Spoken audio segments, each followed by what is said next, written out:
September 11th, 2001, during the chaos of the terrorist attacks, President George W. Bush boarded a special 4-engine turbofan Boeing 747 jumbo jet. Tail number 28000. Like any Air Force vehicle carrying the president, this craft was designated Air Force One. With the president a potential target, the jet took off at an angle steeper than this more typical takeoff to avoid a possible surface-to-air missile assault. The passengers on board thought it was near vertical ascent out, full throttle, in a national emergency. And of course, as that fateful day unfolded, Air Force One was the extension of the White House, a refuge, a means of travel, a symbol of the American presidency. This plane, one of two nearly identical jumbo jets designed for presidential use, was deployed in a deception maneuver as Bush was taken from Florida on a circuitous route back to Washington. Air Force One is not a stealth aircraft.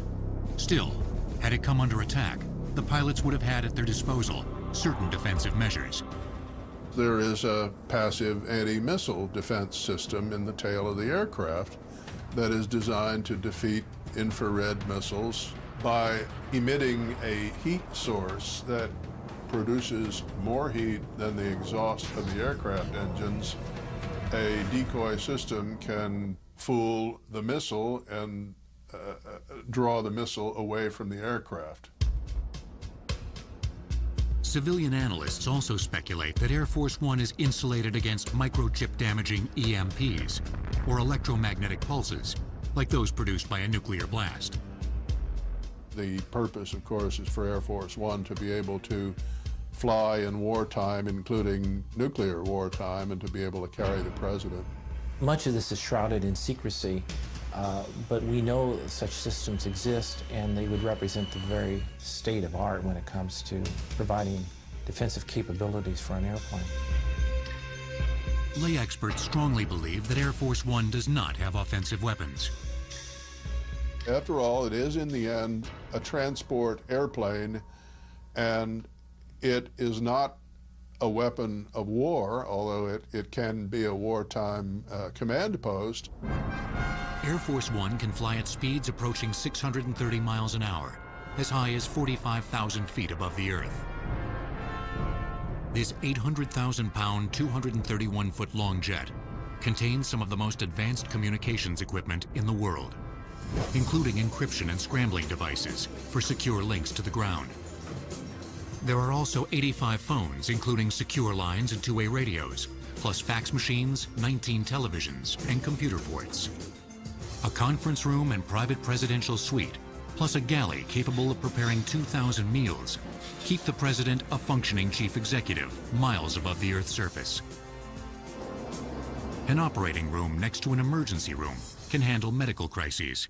The plane has become an extension of the White House. It's a flying Oval Office. Without Air Force One, getting the president back to the Capitol quickly and safely on September 11th would have been far more difficult.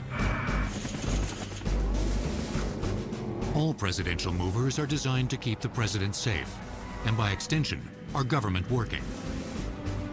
For more than 150 years, trains, autos, airplanes, and helicopters have been transformed into high-tech cocoons.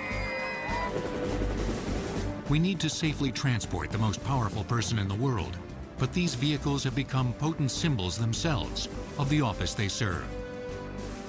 Nixon landing in China, opening up China. What greater image do we have of that, of the American plane? Here's America, guys, and Reagan leaving the negotiating table, calling Gorbachev's bluff in Iceland and getting in his plane and flying back. We have the world defined by a president who can get on a plane, fly across half the world, stand before a wall built by a dictatorial regime and defy that regime. And therefore, as a free man, I take pride in the words, Ich bin ein Berliner. And they often play their part in our most profound national dramas. Kennedy's assassination in 1963, Roosevelt's death in 1945, Nixon's resignation in 1974, Perhaps the most technologically impressive of all the presidential movers are the airplanes. The current 747s are the latest in an evolution that began with the first airplane to ever take a president aloft in St. Louis, Missouri, back in 1910. The first president to fly was Theodore Roosevelt. However, he was not the president of the United States at the time. He had left office, but he actually got into a Wright Brothers aircraft and went around. This historic and dangerous trip, captured by another fledgling technology, motion pictures, was the first of a series of presidential milestones to take place in the air.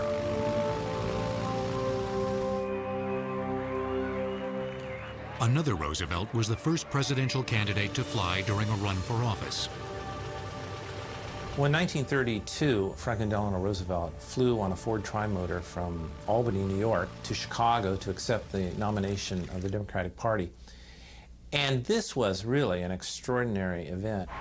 We have a perfect day for this trip, and I'm very happy to be going out to Chicago, and everybody knows the reason why I'm so happy.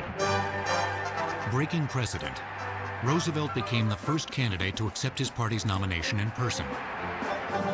Flying to the convention was as much a political as a practical consideration.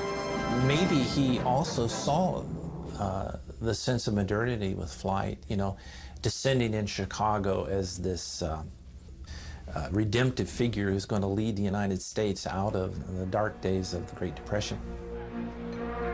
Necessity rather than symbolism forced Roosevelt back on board during the Second World War.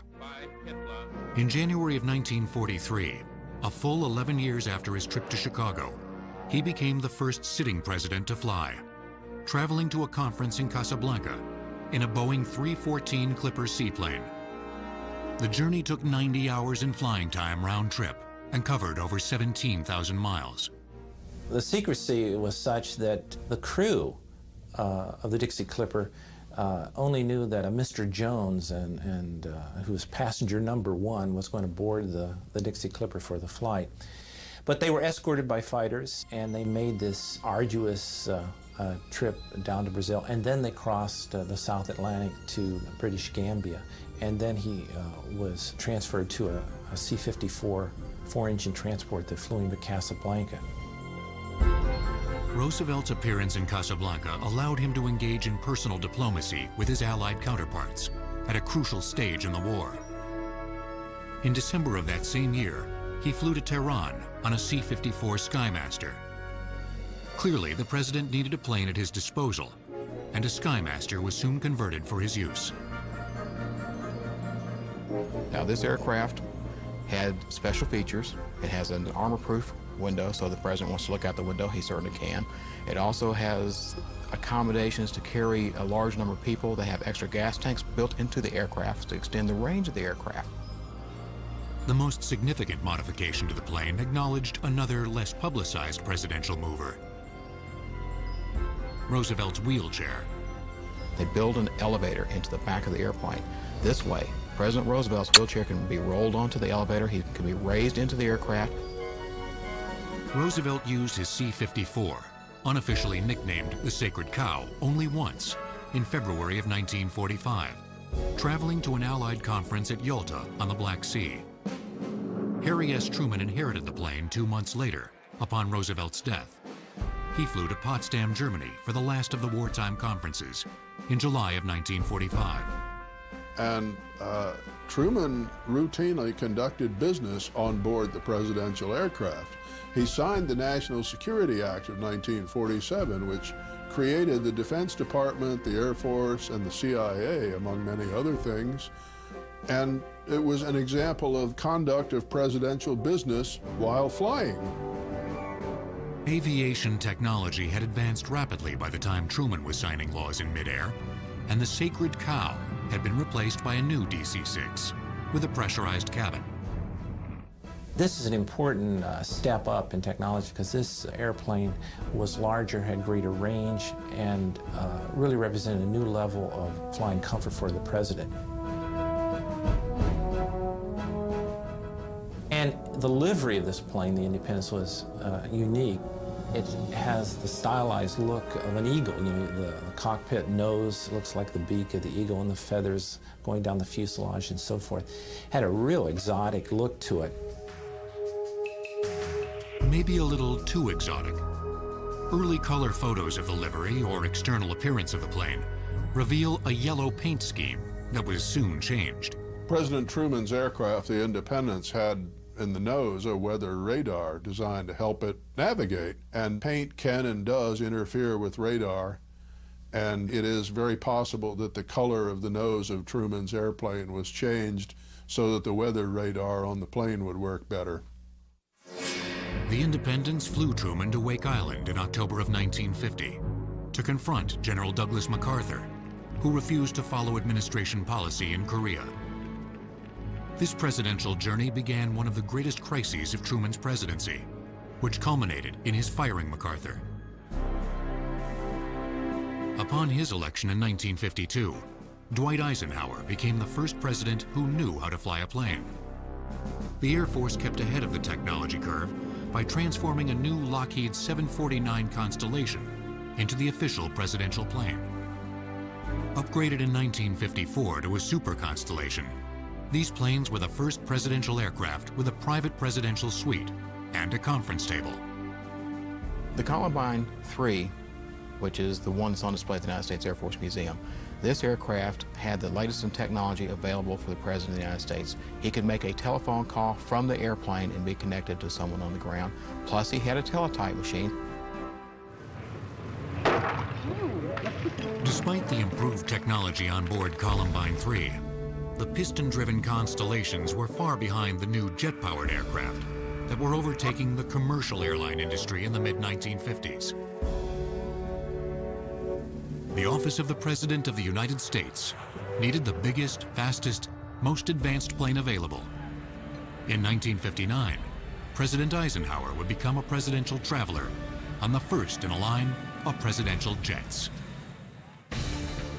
So confident was the Air Force that Harry Truman would lose the 1948 presidential election that it remodeled a Constellation 4 engine, nicknamed the Dewdrop, for his opponent, Thomas E. Dewey. Presidential Movers will return on Modern Marvels.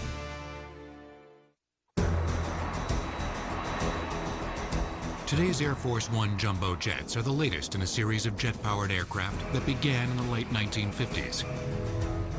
The switch from piston-driven aircraft was a product of technology and Cold War one-upmanship. Premier Khrushchev had a jet. Therefore, the State Department convinced the President of the United States and Congress that the President of the United States needed to move up to jet aircraft.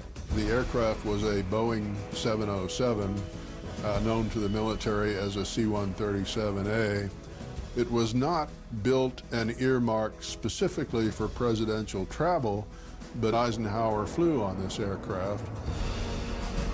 Tail number SAM for Special Air Mission 709 was the first plane designated with a radio call sign Air Force One. Initially, an airplane was named based upon the mission number the airplane was flying, so the number would change periodically. Unfortunately, one day, President Eisenhower was using a number very similar to one being used by an Eastern Airlines aircraft, and there was some confusion as to which aircraft the President of the United States was on. To make certain that never happened again, the Air Force adopted a code word, a secret code word, Air Force One. The name carried over even to the smaller Air Force planes the President occasionally used. But the secret got out, and the term Air Force One caught on. So did 707s. Everybody recognized this aircraft as leading all others in advancement in aviation. This was the aircraft. A new 707, tail number SAM-26000, joined a new president, who recognized that the orange Air Force security paint job had to go. The Kennedys, with their interest in style and their flair for that, enlisted Raymond Loewy, who was an industrial designer, a very famous one, to see if he could come up with a new livery, a new paint scheme. The light blue, silver, and white livery, proudly displaying United States of America, with the American flag on the tail and the presidential seal on the door, was iconic. I think it's a paint scheme that just really fits the airplane. I personally think it fit the 707 to a T. The new Air Force One had style and substance over the Eisenhower-era Columbine III, which Kennedy still had access to. The difference between these two aircraft is like night and day. The 707 is much faster, going along at about 550 miles an hour as opposed to 300 miles an hour. It is truly transcontinental. The aircraft cannot be refueled in flight, but it carries enough fuel that it can get across the Atlantic and well into any place it needs to go. SAM-2 6000 had the most up-to-date electronics and communication systems available. It also flew higher and more smoothly than previous planes. Kennedy's original presidential suite gave the chief executive some privacy, with a bedroom in addition to plush, comfortable chairs. In 1963, the plane entered the record books. President Kennedy wasn't on board, but a U.S. delegation flew to Moscow in 1963, and they broke 30 world records, including the fastest time from the United States to the Soviet Union. In June of that year, Kennedy took SAM-2 6000 for his dramatic visit to Berlin. But the jet made a more memorable impression in Dallas on November 22nd. And it will be only a matter of minutes before he arrives at the trademark. Something has happened in the motorcade route. Stand by, please. Members of the crew listened in shock as news of the president's assassination was broadcast. It had been announced that they thought that the president was not going to make it, and which was unbelievable. Within hours, Air Force One was transformed into a beer to carry the president's body back to Washington, D.C. It just hit me that we cannot, put the president's body in the cargo compartment. And then I made the suggestion that says, well, we got to put the casket in the cabin, and there was some discussion and a little disagreement. It won't fit. It won't go. The casket won't go. And I said, yes, it will. After the casket was placed inside the plane, Lyndon Johnson insisted he be sworn in before the plane took off, with Mrs. Kennedy by his side. And that's one of the most searing and memorable photographs in American history of Jacqueline Kennedy standing there with that blood-splattered outfit on. So there's Air Force One, and it's at the epicenter of the American experience at that point. As president, Johnson altered SAM-2 6000 to fit his style, removing partitions to better see what was going on from his suite at the rear of the plane. Johnson also used the plane as leverage, offering an exclusive ride as a political plum. Twice he visited troops in Vietnam. When Richard Nixon took office in 1969, SAM-2 6000 was being renovated. They literally stripped the airplane on the inside from the very nose to the very tail of the aircraft. They took out everything, put new wiring, new electronics, and by doing that, it made it a true working White House. A new Boeing 707, SAM-2 7000, joined the fleet in 1972, and together, the planes helped Nixon conduct foreign policy in Russia and China. But in 1974, Nixon resigned the presidency amidst the Watergate scandal. I shall resign the presidency effective at noon tomorrow. Vice President Ford will be sworn in as president at that hour in this office. He left Washington for the last time as president on August 9th, traveling back home to California. The pilot took note of the fact that Gerald Ford would be sworn in as president around noon, and the plane was over Kansas City traffic control at that very moment, and the pilot called down, and the designator ceased to be Air Force One and became SAM 26000. President Nixon then became Citizen Nixon. My instructions were that at noon, when everything was to pass, and they were going to have a martini together. They did have a martini at the passing of the guard, so to speak. The symbolic power of Air Force One backfired for President Ford when a stumble down the steps in front of the plane with Mrs. Ford became an emblematic image of his presidency. One of the stewards would try to hold the umbrella for her and another steward for the president. But President Ford refused that day. He said, "I'll take the umbrella." And he slipped a little bit. Thought I'd lost my job. Got a few phone calls that evening. Both Presidents Carter and Reagan used Air Force One as a diplomatic tool and to symbolize the strength and power of the presidency. Most memorably during Reagan's visit to Berlin in 1987, an echo of Kennedy's trip 25 years earlier. Sam 27,000 took Ronald Reagan to Berlin, too, to make another epic speech. Mr. Gorbachev, open this gate. And that's another way of looking at Air Force One. It's kind of an arrow going through the sky, taking presidents to very pivotal meetings.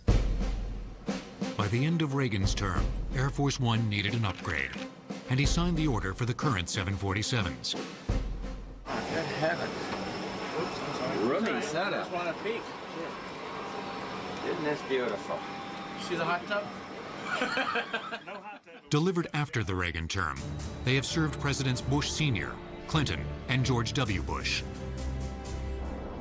It seems like we've reached technologically kind of a plateau. The current 747s represent, in terms of speed and accommodations and technical sophistication, everything you would need.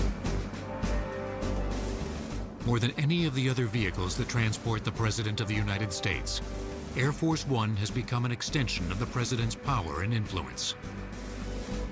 You've got this beacon of freedom landing on foreign soil, taking one of the most powerful men in the world to their particular country. So I think the symbolism is hugely important. When that airplane pulls up to the spot for arrival and the door comes open and the president comes out, I think that really symbolizes the strength of our country.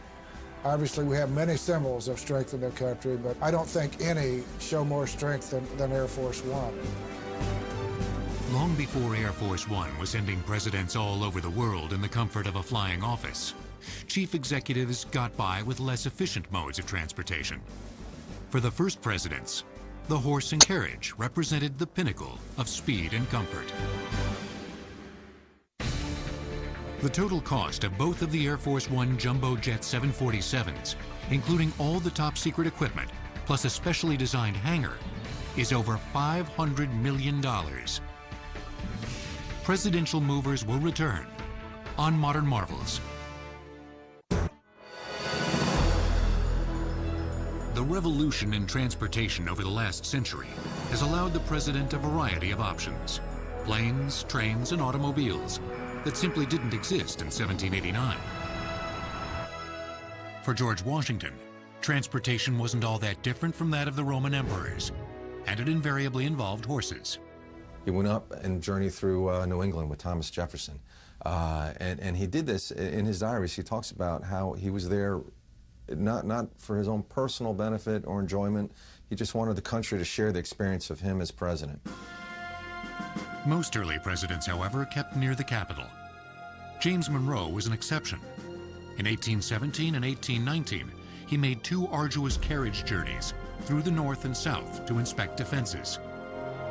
Monroe paid for both trips because there was no official budget for such excursions. In Boston, it's reported that 40,000 people traveled into the city just to get a peek at their president. When Lincoln, a promoter of railroads, took office in 1861, rails were tying the continent together. He used it to his benefit. He used it to get up to Gettysburg, for example. Wrote a little speech on the way there. For Lincoln, there's a lot of safety concerns. Very famously, he snuck into Washington as president-elect because it was perceived there was a plot in Baltimore to assassinate him. In 1864, Congress ordered a special rail car to safely transport Lincoln during the Civil War, the first vehicle built for a president and paid for by the government. It's a magnificent car, and he doesn't get to ride in it until he's shot and he's dead and can no longer enjoy it. But that car made one of the most famous train journeys of a president ever, slowly with the bell chiming constantly all the way back to Springfield, Illinois, carrying Lincoln's body, and the country mourning alongside the road. Rutherford B. Hayes achieved an important presidential milestone in 1880 during one of his many travels. They called him Rutherford the Rover, And one of his achievements was that he took a train and went to the West Coast. And that act is incredibly symbolic. Now the president has gone to the people in Oregon and California. Not only can they go to him, but now he has gone to them. After Hayes, luxury loaners from railroad magnates whisked presidents across America. Not until World War II did Congress agree to pay for a specially reinforced custom Pullman rail car for the president's safety. They put in 3-inch thick glass. They also added 5/8-inch armor plating to the car and all the areas where the president would normally be. They also added 2 escape hatches to the car. One is in the roof of the lounge, and the other is in the outer wall of the bathroom. Named Ferdinand Magellan, the 84-foot-long, 145-ton car had telephones in every room, an observation lounge, dining room, and 4 bedrooms. President Franklin Roosevelt had a special narrow wheelchair designed for use within its hallways. After FDR's death, the car was used in the funeral train that brought his body back to Washington, echoing Lincoln's journey 80 years earlier. Mrs. Roosevelt sat in the Magellan, while Roosevelt's body was carried in another car. President Truman, who succeeded President Roosevelt, did use the car, again, quite extensively, especially in the election campaign, where he did over 300 speeches from the rear of the Magellan. Truman's whistle-stop campaign from the Magellan was one factor in his upset win against Dewey in 1948. It was also the setting for a famous photograph of a presidential mover and a journalistic blunder. That famous photograph was taken of President Truman at St. Louis Union Station after the elections, and Mr. Truman had a great time with that newspaper in St. Louis that day. The Magellan has been retired as a presidential mover for half a century, done in by the rise of the automobile. Now on exhibit at the Gold Coast Railroad Museum in Miami, it represents the last of the more leisurely presidential movers. Another leisurely presidential mover is really more of a presidential retreat, the presidential yachts, which began with a steamer used by Rutherford B. Hayes in 1880, aren't so much modes of transportation as modes of recreation. The yachts have kind of a party-like ambiance to them. You know, it's a place where you go for meetings or kind of a leisurely cruise. But I don't think they fall into the category of practical, essential travel. Presidents have officially entertained on them, as Truman did on the Williamsburg, and presidents have escaped from their burdens on them, as Kennedy did on the Honey Fitz. LBJ loved to play poker on his yacht. He'd bring his congressman on one of the yachts and tell him, "Gentlemen, we're not leaving until you agree with me." But there was always the nagging debate that they were an expensive luxury of an imperial presidency. Carter ended the debate in the late 1970s when he ordered the USS Sequoia auctioned off. If yachts best facilitated the president's escape from the people, then automobiles did just the opposite. No mode of transportation better allows the president to impart a message to his people than the car. It's personal, it's intimate, and it's also a security nightmare. The battle between the president's need to be seen and to be safe is waged around the automobile. President Ulysses S. Grant received a speeding ticket from a traffic cop for going too fast in his horse-drawn carriage. Presidential movers will return on Modern Marvels. George W. Bush rode to his January 2001 inaugural in an elegant black Cadillac DeVille stretch limousine. Or at least, that's what it looked like. This thing is its own beast. Cadillac, who's the builder of the current limousines for the president, has to make the car look like a Cadillac. But of course it's not. I think down to the ornament on the hood is oversized. Details are classified, but you can bet the car is armored, contains bulletproof glass, and has run-flat tires. Surely it hides defenses within its chassis, uses an air filtration system, and electromagnetic pulse defenses. It likely has night vision technology that projects infrared images. And that's just the car. There's also a driver, a very good driver, trained to flee any danger. The fleet of cars at the Bush administration's disposal is part of a century-old tradition of presidential transport that began with William McKinley, who became the first president to travel in an automobile, a Stanley steamer, in 1899. But it was William Howard Taft who established the car as a presidential mover.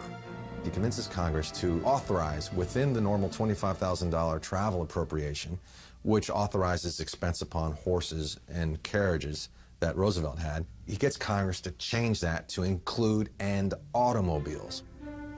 Now, Congress went crazy.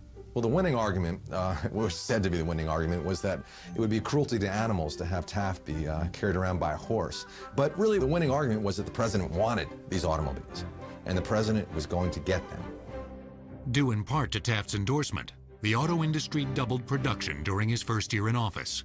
He literally put the presidential seal on the auto, displaying it on his favorite car, a 1909 White Company Model M 7-passenger, 40-horsepower steamer, one of the most technologically advanced automobiles of the day. The White Company bragged that the car that the president has is the same as any car he can get from us. So the president's taking a car right off the shelf, basically. Under Taft, the White House stables were converted into a garage. In 1921, Warren G. Harding became the first president to motor to his inauguration. But it was FDR who in the 1930s received the first armored vehicle, a limousine. Among the fleet of limousines specially built for chief executives since 1942, 4 stand out. The first is FDR's Lincoln K. Initially, it had no armor or bulletproof glass.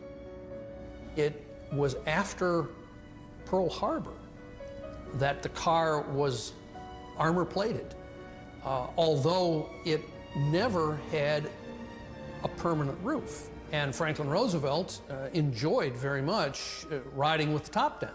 That's apparently where the nickname the Sunshine Special came from. This car became an emblem of his administration. It was the way people saw him. He actually praised his chauffeur. He said, Monty can drive through a crowd of 30,000s and not step on one toe. And so his chauffeur was an expert at driving through people crowding around the car trying to reach the president. Eisenhower introduced the bubble top, a clear plastic shell that fit over his convertible parade car, so that people who braved bad weather to see him wouldn't be disappointed. It was actually a car that was built for Harry Truman. It was a 1949 Lincoln, another open car. That car was used by Truman, it was used by Eisenhower, it was actually used into the Kennedy administration.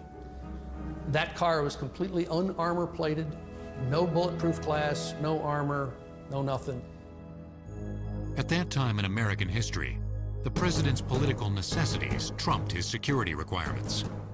Well-trained drivers still took the wheel and Secret Service men ran alongside. But the president straddled the breach of his 2 competing needs. Now, if we left it up to the Secret Service to decide what the president's car looks like, it won't have any windows.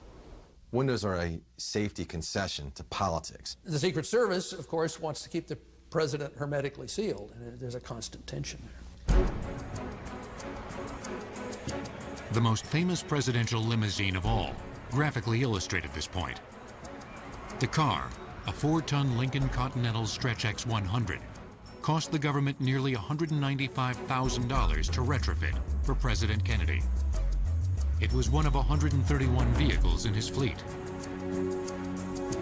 Some of its safety features were 2 rear-facing jump seats, outside handles for Secret Service agents, retractable running boards, a presidential seat that could be raised and lowered, and a tight turning radius.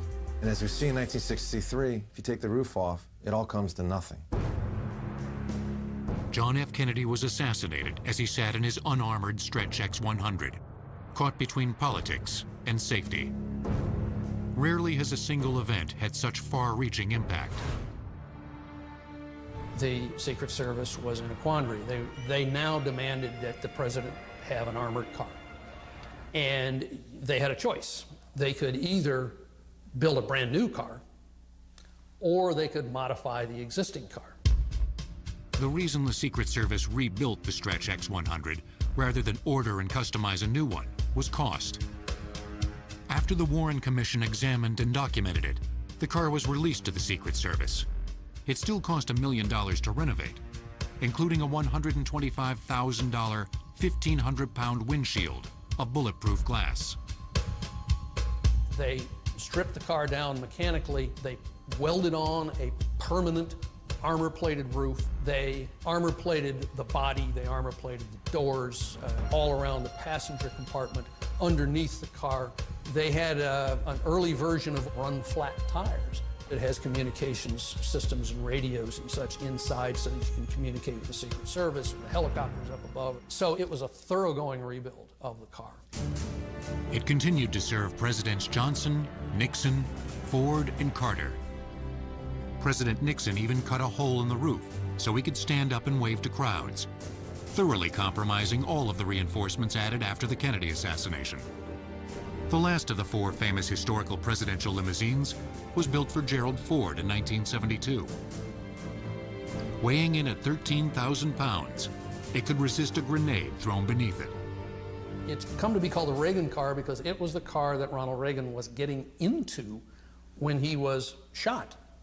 And it shows the limits of the protection afforded by a car. This car is thoroughly armor-plated. Yet Reagan wasn't inside the car yet. The bullet bounced off the limousine. So good as the armor, just bounced right off and landed in the president's chest, nearly killing him.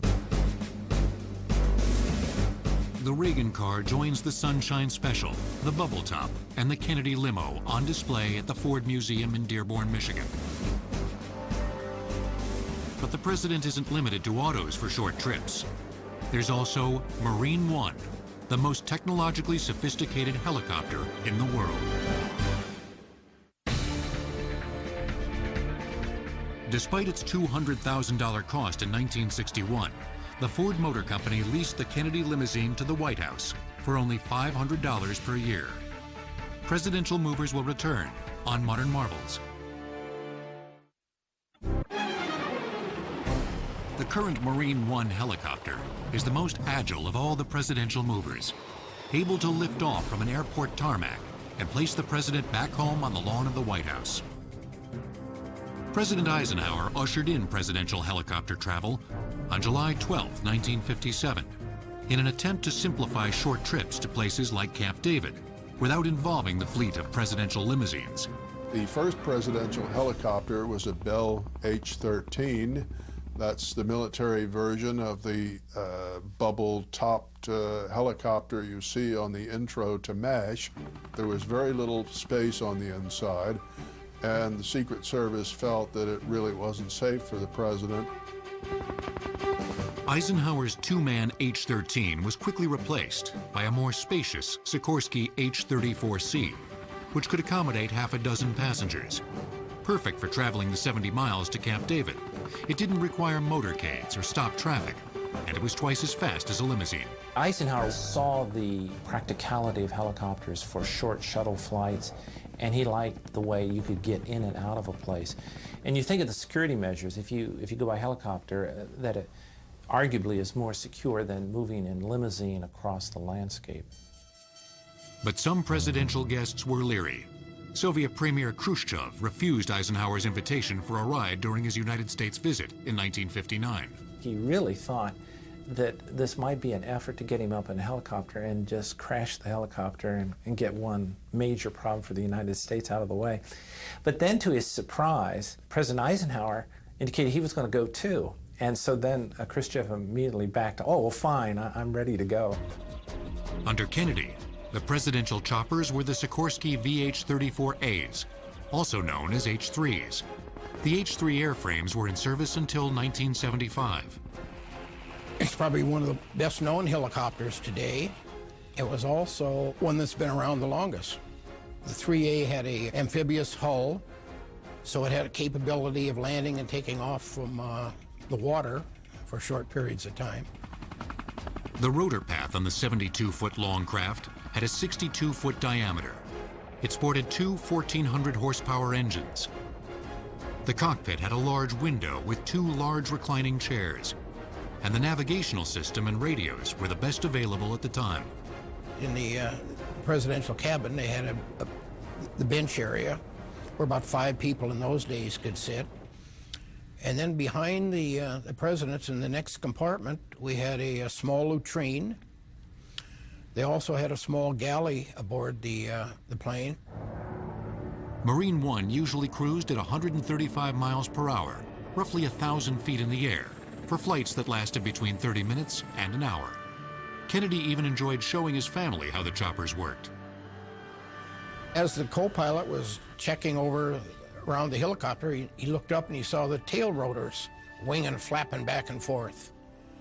And he says, "Whoa, something's wrong with that." So he ran and looked in the cockpit, and there was John, and John was on the stick, and the president says, "Yeah, push it forward, then pull it back."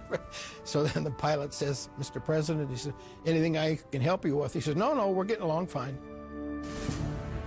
Although the Marines are closely associated with the president's helicopter travel, initially the task was shared with the Army. In fact, Nixon's memorable departure from the White House in 1974 actually took place aboard the Army One helicopter. Like Air Force One, any Army or Marine vehicle transporting the president becomes Army One or Marine One. The Marine HMX-1 squadron took over sole responsibility in 1975.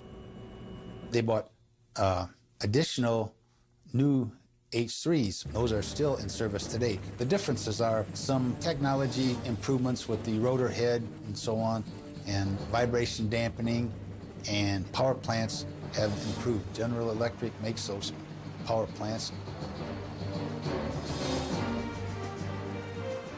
The current Marine One H-3 can travel 140 miles per hour at 14,400 feet for up to 600 miles, depending on its payload. Energy-absorbent landing gear and crash-resistant fuel tanks make it safer. It employs light armor, special protection from electronics damaging electromagnetic pulses, and probably weighs about 10 tons.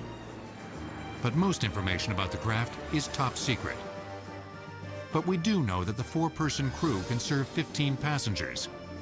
Sound dampeners, air conditioning, a galley, and a restroom contribute to its comfort.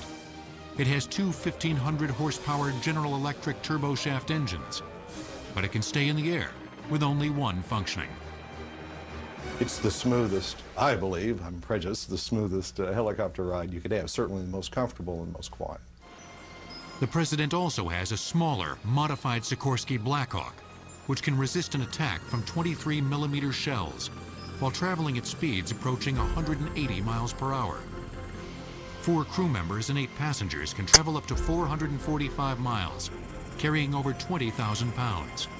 2 General Electric 1,630 horsepower engines keep it aloft.